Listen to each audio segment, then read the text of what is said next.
भारत की सरकार उस घटना के बाद पूरे एक्शन मोड में है।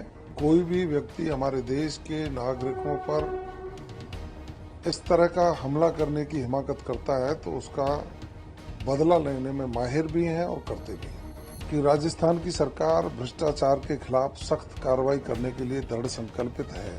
वो यदि भ्रष्टाचार की गंदगी में चुबक लगाने की कोशिश करता है और उसके खिलाफ कांग्रेस खड़ी है तो अच्छा लगता। स्वच्छ शासन, स्वच्छ प्रशासन, गड़बड़ करने वाला कोई भी व्यक्ति हो उसके खिलाफ कानून सम्मत जो भी कार्रवाई है वो हो। क्यों उनका भाई उसके घर तक गया, एसीबी जांच कर रही है, दूध का दूध पानी का पानी हो जाएगा। किसी विधायक का ट्रैप होना हम सबको आहत करता है। एक नारा लगा कि भारत तेरे टुकड़े होंगे इंशाअल्लाह इंशाअल्लाह। वहां इनके नेता आदरणीय राहुल गांधी जी पहुंच गए, उनके साथ खड़े हो गए। हमारा काम सिर्फ सत्ता चलाना ही नहीं है, हमारा काम ये भी है कि हम समाज के सभी वर्गों को साथ लेकर के सामाजिक समरसता का सुदृढ़ीकरण भी करें। तो अशोक गहलोत जी, आप ये भूल गए शायद कि Bharatiya Janata party cadre based party है और वो कार्यकर्ता को समय समय पर प्रशिक्षित करने का काम करती है। क्योंकि आप कांग्रेस के नेता हैं और कांग्रेस परिवारवाद की पार्टी है। कांग्रेस ने कभी भी कार्यकर्ताओं को सुदृढ़ करने की कोशिश नहीं की। आपको सिर्फ बयान जारी करना है, आपने बयान जारी कर दिया। आपसे उम्मीद नहीं थी कि इतना हल्का बयान आप जारी करेंगे, क्योंकि आप वरिष्ठ नेता हैं। देखिए, पहलगाम की जो घटना हुई और पहलगाम की घटना के बाद पूरे देश में एक माहौल है उस घटना की निंदा करने का, और भारत की सरकार उस घटना के बाद पूरे एक्शन मोड में है। जो सामरिक विषय हैं उन पर पूरी चर्चा करने के बाद जो ठोस कदम उठाने हैं उन पर भारत की सरकार आगे बढ़ी है।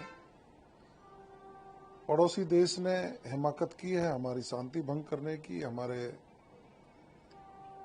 नागरिकों की उन्होंने जो जान ली है। अब देखते ही आए हैं कि माननीय मोदी जी का ये दृढ़ निश्चय होता है कि कोई भी व्यक्ति हमारे देश के नागरिकों पर इस तरह का हमला करने की हिमाकत करता है तो उसका बदला लेने में माहिर भी हैं और करते भी हैं। देश में ये पहली बार आपको देखने को मिला होगा कि पूर्व में जब पड़ोसी देश ने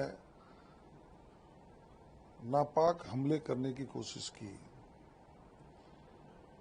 तो देश के प्रधानमंत्री जी के नेतृत्व में हमारी भारत की सेनाओं ने कड़े से कड़ा जवाब देने का काम किया और उनको सबक सिखाने का काम किया। अब भी पूरे देश को उम्मीद है कि हमारा नेतृत्व,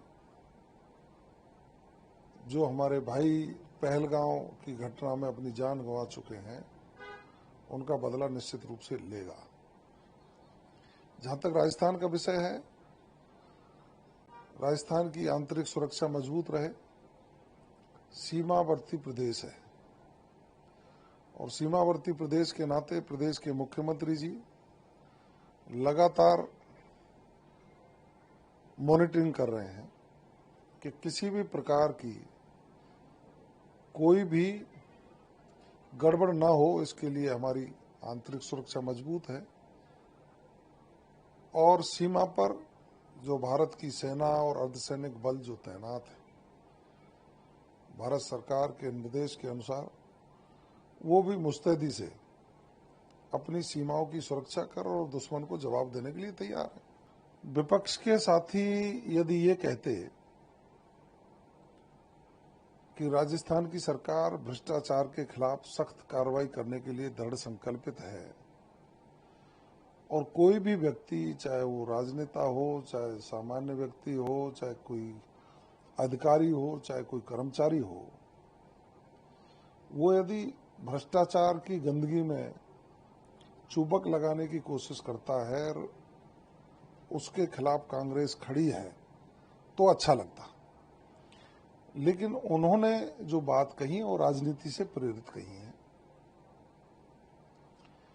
क्योंकि एसीबी की जो कार्रवाई है वो एक दिन की कार्रवाई नहीं है। एक लंबी प्रक्रिया के तहत, जैसी मुझे जानकारी मिली है, पूरा सत्यापन होने के बाद ये कार्रवाई हुई है। और मैं दुर्भाग्यपूर्ण इसलिए मानता हूं कि इस पवित्र सदन में आने वाला कोई भी व्यक्ति हो, चाहे वो विपक्ष के साथी हों, चाहे पक्ष के साथी हों, चाहे छोटे दलों के हों, चाहे बड़े दलों के हों, उन्होंने राजनीतिक शुचिता की बात करनी चाहिए, भ्रष्टाचार के खिलाफ कठोर कार्रवाई हो इसके लिए बात करनी चाहिए, क्योंकि हम लाखों लोगों की सद्भावना और उनकी इच्छा के बाद इस सदन में पहुंच पाते हैं। और आम व्यक्ति जो दूर दराज के इलाकों में बैठा है, चाहे वो मेट्रो सिटीज में बैठा है, वो उम्मीद करता है कि हमारा जनप्रतिनिधि एक स्वच्छता का संदेश देगा। स्वच्छ शासन, स्वच्छ प्रशासन हम देने की बात करते हैं, और इस तरह की जब घटनाएं होती हैं तो निश्चित रूप से राजनीतिक लोगों को ये सोचनीय विषय है, और सभी राजनीतिक व्यक्तियों पर एक उंगली उठती है, चाहे वो किसी भी पद पर बैठा हो। आम जनता के जहन में एक बात जाती है कि भाई आखिर जब ये पवित्र सदन में बैठने वाले लोग ही ऐसे होंगे तो आखिर इस राजस्थान को किस ओर ले जाने की बात हम अपने विचारों से कर रहे हैं। मैं तो इतना ही कहूंगा कि विपक्ष के साथी संवेदनशीलता से बात करें, शुचिता की बात करें।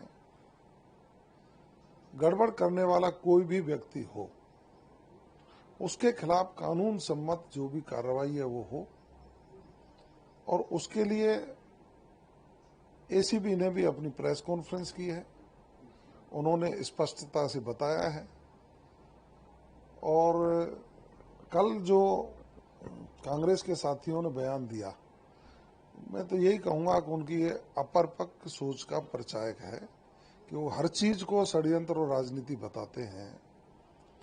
उनका एक तकिया कलाम हो गया है। अब आप देखिए, माननीय डोटासरा जी कल बोल रहे थे, आदरणीय जूली साहब कल बोल रहे थे। अब उनको ये भी करना चाहिए कि आखिर ये जो प्रश्न लगा तो कितनी बार प्रश्न लगाने वाले व्यक्ति ने वहां की जानकारी जुटाने की कोशिश की, फिर दूसरी चीजें हुई हैं, क्यों उनका भाई उसके घर तक गया, ये सारी चीजें हैं। तो फिर आप एसीबी जांच कर रही है, दूध का दूध पानी का पानी हो जाएगा। कल बरामदगी हुई है उनकी निशानदेही पर। तो मैं समझता हूं कि किसी विधायक का ट्रैप होना हम सबको आहत करता है, लेकिन एक संदेश भी देता है कि आप स्वच्छ राजनीति करने का संकल्प लो, चाहे किसी भी दल के लोग हैं। और हम जनता के प्रति जवाबदेह होकर इस सदन में पहुंचे हैं, तो हमारा पहला कर्तव्य होना चाहिए कि हम भ्रष्टाचार के खिलाफ लड़ाई लड़ें, स्वच्छ शासन देने की बात करें, और सरकार की लोक कल्याणकारी योजनाओं को जनता को पहुंचाने तक की बात करें।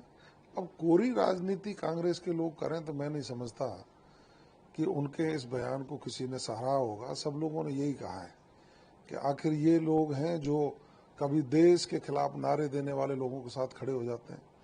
आपने देखा होगा दिल्ली में एक नारा लगा कि भारत तेरे टुकड़े होंगे इंशाअल्लाह इंशाअल्लाह, वहां इनके नेता आदरणीय राहुल गांधी जी पहुंच गए, उनके साथ खड़े हो गए। अब यहाँ ये घटना और ये कांड हुआ है, एसीबी ने कार्रवाई की, उसके साथ ये खड़े हो गए। तो आखिर आप कब शुचिता की बात करेंगे? भाई साहब, तीसरा मेरा सवाल था अशोक गहलोत साहब की पूर्व।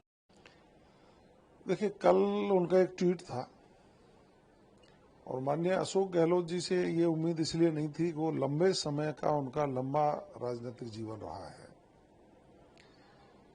और शायद उन्होंने भारतीय जनता पार्टी का मैनिफेस्टो भी पढ़ते हैं, और भारतीय जनता पार्टी का जो संविधान है उसको भी इसलिए अध्ययन किया होगा। विपक्ष के संविधान का भी ऐसे जिम्मेदार लोगों को अध्ययन करना चाहिए।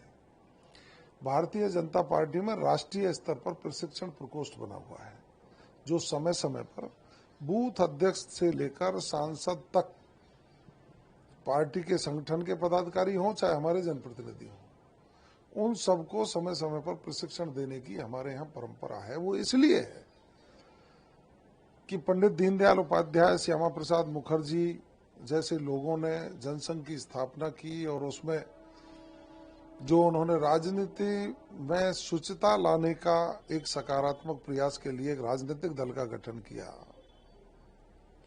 तो वो समय समय पर प्रशिक्षण लेकर के जनता की आशाओं अपेक्षाओं पर खरा उतरने का संकल्प लेकर के आगे बढ़े। हमारा काम सिर्फ सत्ता चलाना ही नहीं है, हमारा काम ये भी है कि हम समाज के सभी वर्गों को साथ लेकर के सामाजिक समरसता का सुदृढ़ीकरण भी करें।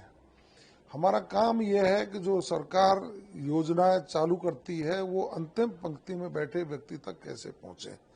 तो अशोक गहलोत जी, आप ये भूल गए शायद कि Bharatiya Janata party cadre based party है और वो कार्यकर्ता को समय समय पर प्रशिक्षित करने का काम करती है।